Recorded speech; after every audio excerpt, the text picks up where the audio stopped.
ओम नमः शिवाय। कर्पूरगौरम करुणावतारम संसार सारम भुजगेंद्रहारम सदा वसंतम हृदयारविंदे भवम भवानी सहित नमामि। अर्थात जो कपूर जैसे गौर वर्ण वाले हैं, जो करुणा के अवतार हैं, जो सारे संसार के साथ अर्थात सारे संसार को आश्रय प्रदान करने वाले हैं, जिन्होंने भुजंगों को अर्थात सर्पों को अपने गले में हार बनाकर धारण किया है, वह भगवान शिव माता भवानी सहित मेरे हृदय में निवास करें। माता भवानी सहित भगवान शिव को मैं प्रणाम करता हूं। जय भोलेनाथ। आप सभी दर्शकों का हमारे YouTube चैनल भगवत ज्ञान कथा में हार्दिक स्वागत है। आज हम पौराणिक कथा के माध्यम से जानकारी देने का प्रयास करेंगे कि सावन के महीने में भगवान शिव की पूजा क्यों की जाती है और इसका क्या महत्व है। इस संदर्भ में पहला प्रसंग शिव महापुराण से आता है, जिसका वर्णन हम अपने पिछले भाग में कर चुके हैं कि देवताओं और राक्षसों के द्वारा समुद्र मंथन किया जाता है, जिसमें कालकूट विष निकलता है और भगवान शिव उस विष को अपने कंठ में धारण कर लेते हैं और विषपान करने के कारण भगवान शिव का ताप अत्यधिक बढ़ जाता है। तब इंद्रदेव भगवान शिव पर जल की वर्षा करते हैं और भगवान शिव का ताप ठंडा हो जाता है। यह सावन का महीना होता है जब इंद्रदेव भगवान शिव पर जल बरसाते हैं। भगवान शिव देवराज इंद्र पर अति प्रसन्न होते हैं और उन्हें आशीर्वाद देते हैं। तो फिर भगवान शिव देवराज इंद्र से कहते हैं कि तुमने इस सावन के महीने में मुझ पर जल वर्षा कर मुझे शीतलता प्रदान की है, तो आज से यह पावन महीना मेरे लिए अति प्रिय हो गया है। अतः जो भी भक्त इस पावन महीने में मुझे जल अर्पित करेगा, उस पर मेरी अति विशेष कृपा रहेगी। तभी से सावन के महीने में भगवान शिव की विशेष पूजा की जाती है।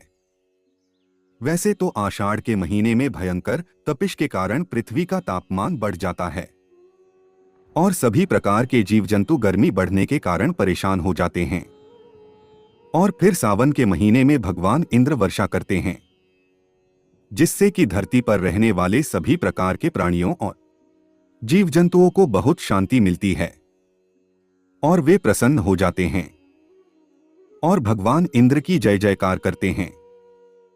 वो कहते हैं कि सावन के महीने में भगवान शिव माता पार्वती के साथ विचरण करने के लिए पृथ्वी पर आते हैं और इसी समय भक्तों को भी उनकी पूजा करने का अवसर मिल जाता है। इस संदर्भ में दूसरा प्रसंग भी शिव महापुराण से ही आता है कि जब माता सती के पिता प्रजापति दक्ष ने अपनी राजधानी कनखल में एक विराट यज्ञ का आयोजन किया, लेकिन उन्होंने अपने जमाता शिव और पुत्री सती को यज्ञ में शामिल होने के लिए निमंत्रण नहीं दिया। लेकिन फिर भी माता सती भगवान शिव से अपने पिता प्रजापति दक्ष के यज्ञ में शामिल होने की जिद करती हैं और शिवजी के काफी समझाने के बाद भी सती अपने पिता के उस यज्ञ में बिना बुलाए ही चली जाती हैं। जब सती यज्ञ स्थल में पहुंची तो दक्ष प्रजापति ने शिवजी की घोर निंदा की और अपमान भरे शब्द कहे। इस पर माता सती को अत्यंत दुख हुआ और उन्होंने हर जन्म में भगवान शिव को अपने पति रूप में पाने की इच्छा रखते हुए अपने आप को यज्ञ कुंड में समर्पित कर दिया और अपने प्राण त्याग दिए। इसके बाद शिवगण यज्ञ को तहस-नहस कर देते हैं और भगवान शिव को प्रजापति दक्ष पर अत्यंत क्रोध आता है और वे त्रिशूल से उसका धड़ अलग कर देते हैं। उसके बाद काफी कुछ घटना घटित होती है, जिसका वर्णन हम आने वाले समय में करेंगे। फिर कुछ समय पश्चात पर्वतराज हिमालय और रानी मैना के घर माता सती का दूसरा जन्म पार्वती के रूप में होता है। पार्वती भगवान शिव की बहुत भक्त थी और जब पार्वती युवा हुई तो उन्होंने भगवान शिव को अपने पति के रूप में पाने के लिए घोर तपस्या की। कई वर्षों की घोर तपस्या करने के बाद सावन के महीने में भगवान शिव पार्वती पर प्रसन्न होते हैं और उन्हें दर्शन देते हैं।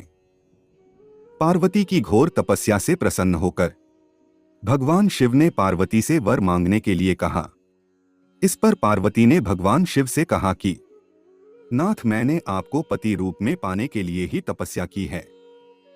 अगर आप मेरी तपस्या से प्रसन्न हैं और मुझे वरदान देना चाहते हैं तो मुझे वरदान दें कि मैं जन्म जन्मांतर के लिए आपकी पत्नी बनूं और पति के रूप में मैं आपकी सेवा करती रहूं।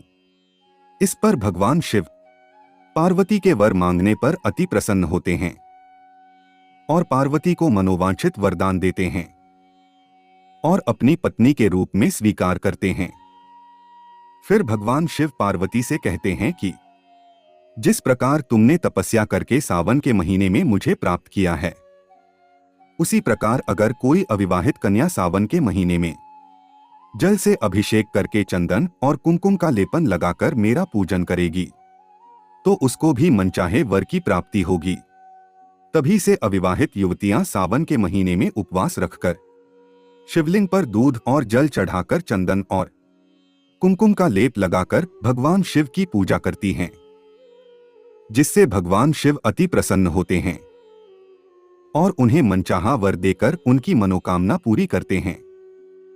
वैवाहिक महिलाएं और पुरुष अपने दाम्पत्य जीवन को सुखमय बनाने के लिए, संतान प्राप्ति के लिए, घर में आने वाले कष्ट, रोग इत्यादि को दूर करने के लिए, व्यापार व नौकरी में आने वाली बाधाओं को दूर करने के लिए और विद्यार्थी अपनी अच्छी शिक्षा प्राप्ति के लिए सावन के महीने में उपवास रखकर भगवान शिव को जल अर्पित करके पूजा अर्चना करते हैं, जिससे कि भगवान शिव और माता पार्वती बहुत प्रसन्न होते हैं और अपने भक्तों की मनोकामनाएं पूर्ण करके उनके जीवन को सुखमय बना देते हैं। तो यह थी सावन के पावन महीने में भगवान शिव और माता पार्वती की विशेष पूजा के संबंध में एक छोटी सी जानकारी। हम आशा करते हैं कि आपको यह जानकारी अच्छी लगी होगी। अगर अच्छी लगी हो तो हमारी वीडियो को लाइक करें और हमारे चैनल को सब्सक्राइब करने का कष्ट करें। और एक बार फिर से आपका बहुत बहुत धन्यवाद।